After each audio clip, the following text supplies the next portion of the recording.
Hello and welcome to my blog. Today we're going to talk about what is evil and what is goodness. It's not the opposite as we think.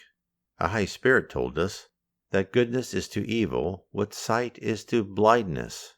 Let's explore that further. The Spirit Zabdiel, whom the Reverend G. Val Owen, in the second book in The Life Beyond the Veil, a collection of 4 books, communicated with in the 1910s, explains the concept of goodness and evil. Zabdiel tells us that good and evil are conditions of attitude toward God. Your perspective regarding the love of God determines the amount of benefit or harm any action we take, which, sooner or later, reflects back on us. Zabdiel presents a universe full of the Supreme Spirituality's love, and this constant permeates all. When we attempt to block out the radiated love from God, this is when evil persists. Zabdiel illuminates the concept. The very intensity of the love of God becomes terrible when it meets with an opposing obstacle. The swifter the torrent, the greater the surf about the opposing rocks. The greater the heat of the fire, the more complete the dissolution of the fuel which is cast into it and on which it feeds. And although to some such words may seem horrible in the saying of them, yet it is the very intensity of the love which energizes and flows through the creation of the Father, which, meeting opposing and disharmonious obstruction, causes the greater pain.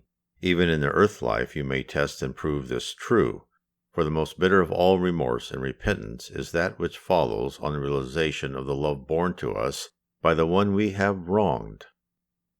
Holding back love and God's will is like the attempt to dam an ocean. It may work for a short period, but in time the barrier will fail. Therefore, evil is the absence of love. Where love is allowed, there is good. Where love is resisted, there is evil. Zabdiel analyzes evil. Blindness is the inability to see, but not only is there such a condition as blindness, there are also people who are blind. Blindness is a negative condition or less. It is the condition of one who has 4 senses instead of 5. But real it is, nevertheless. Yet it is only when one who is born blind is told of the sense of sight that he begins to feel his lack of it, and the more he understands the lack of it, the more his lack is felt. So it is with sin. It is usual here to call those who are in darkness the undeveloped. This is not a negative term, which would be retrogressed. So of both I say not loss, but lack.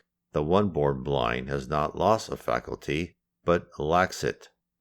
Hence, when a person commits an evil act, it is because of his or her incapability to discern the good, the correct action to take. It is the absence of understanding the presence of love and how that should influence every decision we make. Most spirits and all people are a balance of good and bad characteristics. There is not a living soul that is composed entirely of evil. We are all a mixture. We travel through life committing acts that we regret. Zabdiel explains why. Yet you may say that people do go back and fall from grace. Those who do so are such as those who are partly blind or of imperfect sight, colorblind as to one or more colors. These have never seen perfectly, and their lack is only unknown to them until opportunity offers, and then their imperfection is manifest. For a colorblind person is one whose sight is, in little or more measure, undeveloped. It is only by using his vision that he maintains what vision he has, and if he neglects to do this, then he retrogresses. So with the sinner. Filling in what is lacking. We on earth at this moment in time are in the process of developing our good sides and removing our base emotions. We are all partially colorblind when it comes to perceiving the light. We are on earth because we need to train ourselves to fully comprehend the love which envelops us and how to channel that love for our benefit and the benefit of others. The process whereby we grasp what we have heretofore missed is our trials on earth. Our choices during those trials sets us up for what we will land in the spirit world and our course we must follow in our next life. Zabdiel tells us, it is only by free will that that person is held responsible for both good and evil in his heart. Through our trials, we build up a range of experiences, like a law library that contains case histories, which are used to guide the verdicts in future cases. We, too, deposit what we have learned into our conscience, hence our need for multiple lives in multiple cultures. Zabdiel reinforces this point. Also, let it be remembered that what seems to be good or evil to one man does not of necessity so appear in the eyes of another. Especially is this true of those of different creed and habit of thought and manner of life in community. What, therefore, is possible in the matter of distinction between these two is that the broad and fundamental principles which underlie each should be grasped clearly, and the minor shades of those qualities be entrusted to the future when they will be gradually made more plain. The accumulation of knowledge to navigate through the shady maze of moral behavior is not lost upon entry into the physical life. We are given the infinite database of our conscience. Whereas we may not be aware of searching for the correct answer, the feeling of anxiety in the pit of our stomach, or that notion that we just did something wrong, is the result of our brain retrieving thousands of years of results and notifying us of the findings. This is why we have stress. Our conscience sends its signals out to all corners of the body, alerting us that we are on the wrong track.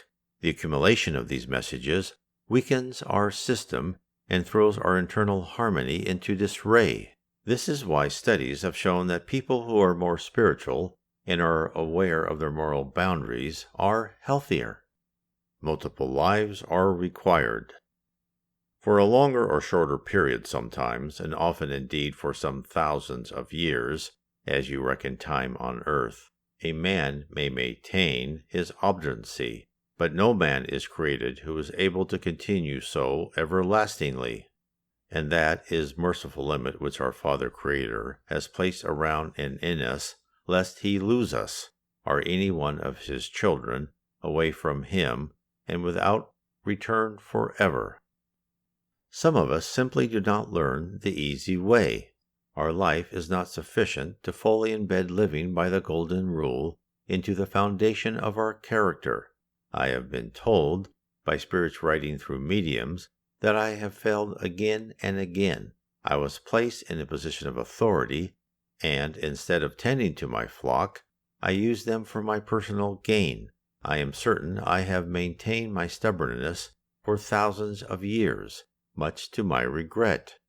I am grateful for the overwhelming force of love that is slowly breaking down my walls of selfishness. Only by living through harsh realities was I able to understand that the absence of love, of caring, of compassion sets the stage for great wrongs. My lack of virtue, caused by my ignorance, is gradually being righted. I am a long way off, but now I welcome the journey. I look forward to learning to live amongst my fellow beings with a sense of love and purpose. The first step is to listen closely to that governor in your head, your conscience. Attempt to follow what feels right. It's not easy, since there are many cases that are still uncertain to most incarnated souls.